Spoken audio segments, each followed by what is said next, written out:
When NATO rushed out, many allies didn't make it out of Kabul. But there was room for many cats and dogs, obviously. But the British Prime Minister denies responsibility. But that now means even more trouble for Boris Johnson because, according to media reports, there is new evidence that the British Prime Minister has authorized the evacuation of around 150 cats and dogs from the Afghan capital Kabul. That suggests an email from the British Foreign Office published by the House of Commons Foreign Affairs Committee on Wednesday.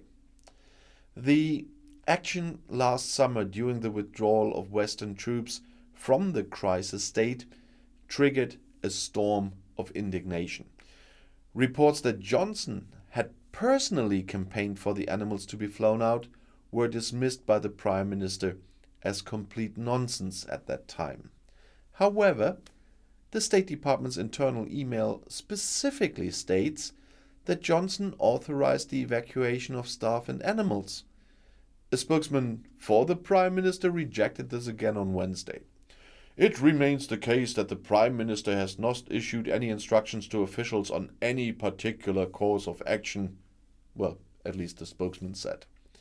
Critics fear that the evacuation of the animals was at the expense of people who feared acts of revenge by the militant Islamist Taliban.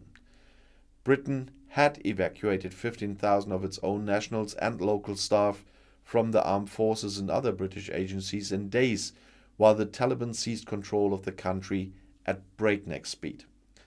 Thousands of people with ties to Britain were left behind in the rushed action in that country. And former British soldier Paul Farthing campaigned for the animals to be released in a day-long campaign on social media and in television interviews with success. He left the country with the cats and dogs on a last-minute charter flight. However, the employees of the animal protection organization Novsat in Kabul, which he founded, initially had to stay behind. And I'll see you in my next video. Bis gleich.